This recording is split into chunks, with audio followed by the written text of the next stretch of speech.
Hi, this is Terry Bach, and welcome to the Untapped Potential for Women Over 50 mini summit. For women over the age of 50, we're often coming out of this kind of fog. It's a time of awakening, and you might be just realizing like it's your turn now, it's your time now. So you've been so busy up until now, working your job, working your business, taking care of your family, but you want time for yourself now. You're starting to look back and say, what happened to all those ideas I had when I was younger? I didn't get any of those done. Or maybe you have no idea what you want the next part of your life to look like, but it's your time now.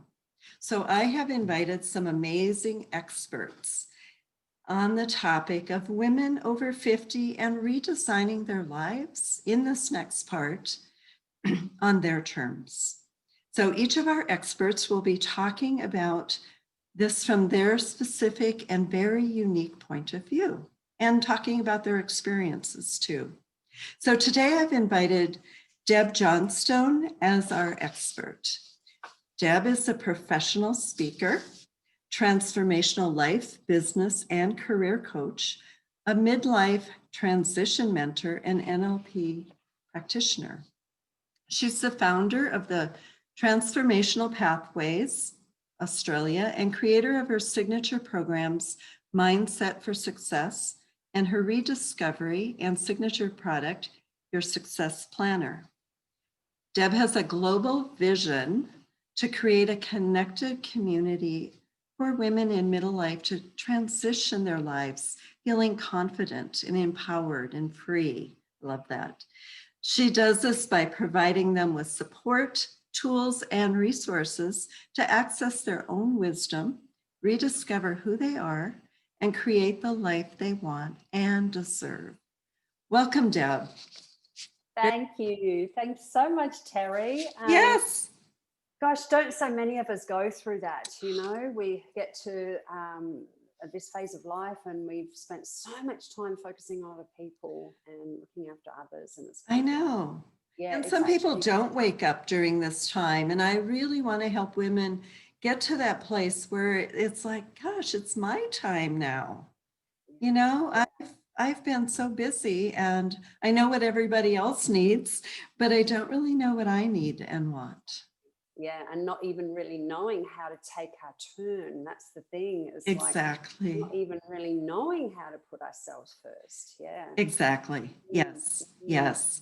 And so, as with most of us, I'm sure you have your own backstory. Most of us do when we do this kind of work. So, can you tell us a little bit about your own transition story? I can. I've actually had a couple of transitions in my midlife phase. So the first one was when I was 49 and my kids were making noises about leaving the nest and they hadn't left yet. But I'd actually reached the point where I had a lot more time on my hands and, the work that I was doing wasn't doing it for me anymore. I just felt like I could make so much more difference, but I didn't know how. And that's that. I think I obviously followed my intuition back then because I next thing I knew I was enrolled in a 2-year life coaching and NLP course and I started my own business, which I'd never started my own business before. I'd never been a professional coach before. So that was a huge leap for me, someone who didn't take a lot of risks. Yeah. So had you been working though? I had been working in business management. So I'd done a lot of work in business management. And, in business management, we do a lot of unofficial coaching anyway, don't we? It's there's a lot of mediation goes on, that sort of thing. Right. But I reached the stage where I felt like I needed more tools, like I didn't have what I felt people needed. So that's why I took the step and I started my own business straight away with it. So that was a big leap because I wasn't known for taking massive risks. So yeah. And I was a single mum too, so I had no backup, no support, not emotional or financial. So that was a really big leap for me, and I did that coaching people in life, business, and career for about 6 years. Mm-hmm. I think it was in my 6th year that I started to feel a little bit of a nudge again, but, a little bit of an intuitive nudge, but I kept ignoring it. I kept thinking, no, I've got, my business is great the way it is. It's doing really well, Right. I enjoy what I'm doing. But there was this little nudge that kept saying, midlife women, it just kept nudging at me. And it's funny enough, when I look back, I realized 50% of my clients had been midlife women. But anyway. Oh. Yeah. Funny how that works. It's funny. Yeah. I hadn't even noticed that, And so, I got to 56, and then my dad passed away. And that was probably one of the worst years of my life. And I ended up in a really black place. Never, ever thought I would end up in a place like that. Never, ever thought that I would ever feel that way. But, Sure. in some ways it was a good thing, because it helped me see what other women go through, Yeah. It helped me see what it feels like to feel lost. It helped me see what it feels like to lose confidence and motivation, even, for driven people to actually reach that stage, because I had been Exactly. yeah. Yeah. So I was able to see all that. And then, being in a black place, the only thing that was really like this little shining star that was kind of guiding me was that idea, that relentless idea that had been nudging me for so long, and I'd been ignoring it. And I thought, okay, let's have a look at this. And I Right. thought, being someone that lived a lot in my head, I did. Mm-hmm. And I wanted to suss this out. I wanted to explore it before I actually did anything with it. So I wanted to know that it would really light me up from the inside. So I started to explore me, started to explore me, who I was, what's important to me. I'd done it before, but never to this depth. And and then I took the steps. And that was my most recent transition, which happened in 2019. So, and I have seen nothing but confirmation that I'm on track and I'm following my purpose. So, it's been Wonderful. quite incredible. Yeah. So a couple of things you said. One is that you had the nudges, but you ignored them. I think that is so common, especially with women. We have these things, and we've learned to not trust our intuitions or nudges or whatever. And we just kind of plow through, doing what we've been doing. And it's so important to start listening to those because they're creative, they're right. Yes. Usually they're telling us what we need. Yeah, they do. It is. Yes. And when we follow them, when we follow that idea, Right. It's amazing how the whole thing just opens up. And I think the reason why a lot of us don't follow it is, well, first of all, we're not used to listening to it. We're not used to paying attention. We're not even sure of how to hear it. And the other reason is that quite often all we get is this ambiguous concept or the first step. Right. And we can't see ahead of that. So it's I kind know. of scary. We don't know where it's going out here, so we don't want to start on the stairway and, get partway up and not know where to go. Exactly. So it's kind of, it kind of feels scary. I mean, especially in this day and age, well, say before COVID came along anyway, we're so used to having that certainty, aren't we, of how things are going to work out. So it's And a lot of people don't that's where they get stuck, is not knowing the how they're going to get there. So they stop and they don't even try. Yeah. And that's sad. Yeah, it is. And then the other thing you mentioned was the death of your father. And have also found, because for me, my big transition, my first one started after my mom died. I think it is those life circumstances like death or a birth of a grandchild or, whatever that is that really nudges women into thinking about what's next. Yes. Kind of wakes us up a bit. It does. Yeah, it does. And I think, when we have a death of a parent, it kind of shifts our foundation, doesn't it? It kind of shifts our identity. I know for me, it was very much about that. I lost my mum when she was only 51. So that was a long, long time ago. And back then it was a really tough thing to go through. However, I had two small children that needed me, and it was very, very different. Right. Whereas this time, Dad was my last parent to pass. So it's kind of, Yes. oh my God, both my parents are gone. Yeah. Yes. And there is that loss of, or a change in identity. Yeah. So what do you think causes that loss of a sense of identity? It's those changes in roles, because we have roles throughout our life. We're either someone's daughter or someone's mother or someone's Right. sister or someone's employee Or a or a wife business or, yeah. owner. Yeah, exactly, a wife or a partner, a friend. We have all these Right. different roles through life. And a lot of the time, especially when they're really strong roles like that of a daughter, there's no one that can replace. There's no one that can replace your parents. Yeah, Right. it's like Right. once they're gone, they're gone. Yeah. Yeah. So it's kind of like when it's a really strong role like that of a daughter, or even a partner who you've had for 30, 40, even 50 years. Right. Yeah. And sometimes it doesn't even have to be that long. It's how we buy into that role and link it to our identity that's the issue. And we tend to do that. I would say that most of us do that. We link it to our identity. We identify with that role. And when it comes to an end or when it changes in some way, we feel lost. We do. And feel lost. how do you help women get that sense of identity back, or maybe not back, but at least redefine themselves?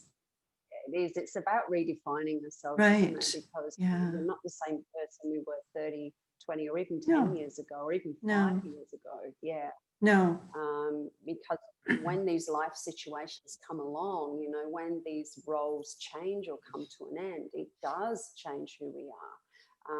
It needs to change. It does. I mean, it's part of life. Yeah. It's part of life. So it's Mm-hmm. really about taking the time, finding space to explore ourselves, explore who we are and who we are now and who we are without all those roles and those labels, Yeah. putting that aside. Yeah, identify what those roles are, because it's important that we know that they're there, that we have conscious awareness of them, but know that that is separate to who we are. It's a role is what we do. Yeah. Yeah. Because you can still be a mother, but if your children are adults, then you're still a mother, but you're not in a role of being mother. You're not taking care of your kids on a daily basis like you did when they were young. So the role changes too for some of those roles. Yeah. Yeah, exactly. And, there are things like values that are linked to those roles as well. For example, I have one of my most important values, a connection. And I think most coaches have probably got connection as their value. Right. Yeah. But it's high on the agenda. And, for me, connection is a really big thing in my family. But if I had kept the same beliefs around that value when my kids left home, I'd have been very, very unhappy by now. Because connection back then was being able to hug my kids every day and tell them I love them. Well, that's impossible when they live in a different place. Exactly. Yeah. So it's really, understanding who we are. So it begins with those core values, getting really clear on what they are, what the beliefs are that sit behind them, because there's a whole range of beliefs that sit behind our values around what we believe needs to happen for us to feel fulfilled in that. And when we do that, we can see whether they're sustainable or not, and whether they need to change. And getting clear on what our qualities are, what makes us uniquely us, because there's no two people exactly the same. We're all so different. And we're very, very, very good at telling ourselves everything that we're not. or downplaying who we are. I remember the first told me I had to write down all my values and what's unique about me. I thought, I had no idea, because that it isn't something I think we value as women, or I don't know. I think we downplay it more than we don't value it. We don't even think about it. And it's amazing how much we kind of lose of ourselves as we get older as women, because we kind of fit into roles. And I don't want to say all women do that, but I think women in general tend to take on the role of mother in particular, and wife. And then as we get a little bit older, our parents, because we're often taking care of them.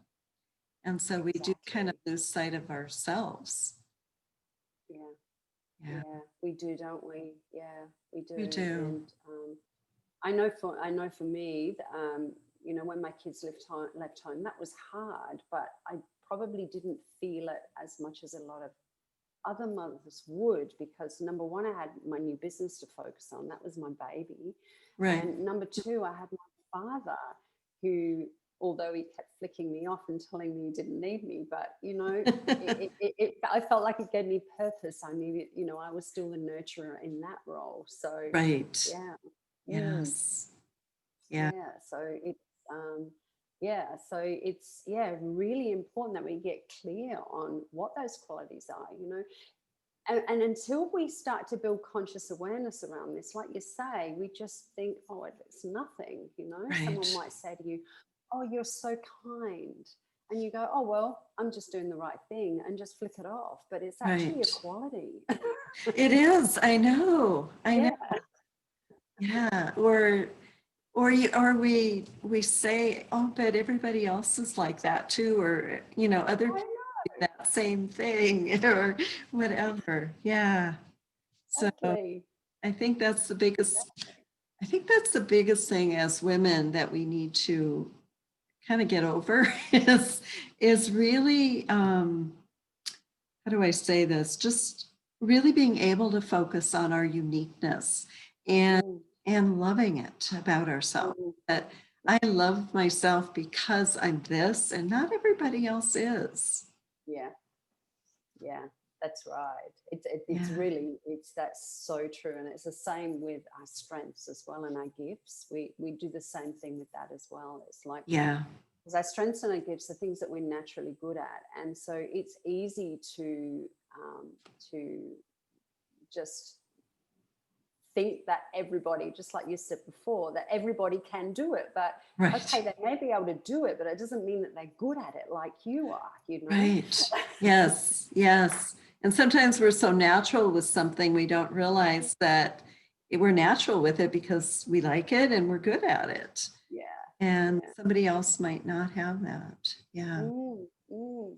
Right. Yeah. So we've talked a little bit about rediscovering ourselves in the second half. So is there anything else? I mean, you've talked about strengths and all of that, and our values and all that. Is there anything else that you'd like to say about how do we really rediscover ourselves in our second half?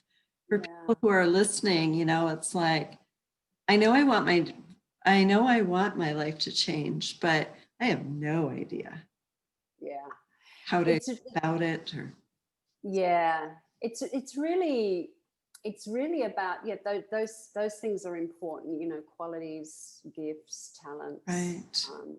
Core values are extremely important. Yes. To and really looking at what you're passionate about, you know, what interests you, things that you said you wanted to do in the past but you never did, things that you've seen that you think you possibly might like to do. And I think where we trip ourselves up in that process is thinking that when we write it down that we have to do it. No, we don't. This is just about exploring options. Yeah. Right. Exploring options, and then, you know, start to take some steps. Look for alignment between who you are and those things that you'd like to give a go. You know, look for that alignment, where how it's going to fulfill your values. You know, which unique qualities and attributes and strengths that you can actually use doing those things. Yes. Yeah. You know, 9 times out of 10, the things that we're passionate about, we have exactly the right qualities for, we have exactly the right values for. Because we're being drawn to it for a reason. Yes. Exactly. Yeah. Yes. And then it's about trusting and taking the first step. Really is. And just understanding that this thing that you're choosing to do isn't the end thing, right? It's not the only thing start. to do. Yeah, that's right. Yes. I started out in horticulture in college and ended up as a psychologist. You know? Yeah, there you go. I know. I was a bookkeeper at one point as well. I mean, how totally different. It's right. Very different. I read an article and they were talking about different points of how to figure out what you want in life or what your dream is. And they said, look at what you're envious of that other people are doing. And I thought, that's a really great way of looking at it. What are other people doing that you think, oh, that looks like so much fun? Because that might be your passion. Yeah, yeah. Just get you on your way to it. That's a really good question. Yeah. What are you envious of? Because it's kind of like, oh, I wish I could do that. And it's kind of, yeah. Well, let's figure out how you can. Exactly. Right. Yeah, I love that. So it's really about exploring possibilities, isn't it? It's like, you know, what are the options available? And even if you think you might remotely like to do it, just write it down and start to explore. Yeah, just brainstorm at the beginning. You know, nobody's going to hold you to it at the beginning. No. And let go of the fact that this has to be your final decision. You know, it's kind of like you've probably got another 10, 20, 30 years ahead. Like, there's so many different things that we can do in this phase of life. It doesn't just have to be one thing, you know. This might lead to the next thing that we might like to. I know. Yes, absolutely. Deb, I know that you have a gift for our listeners. Would you talk about that? I do. So it is the midlife transition checklist, and it contains tips and practices on how to get out of your own way to thrive in midlife and beyond. So wonderful.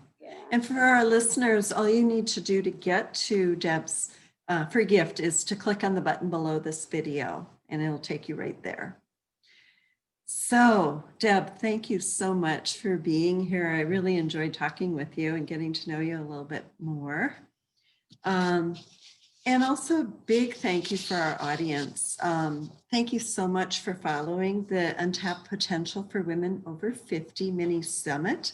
And be sure you watch tomorrow's interview, where yet another expert will be sharing her unique point of view about redesigning and living your life on your terms. See you tomorrow. Bye for now.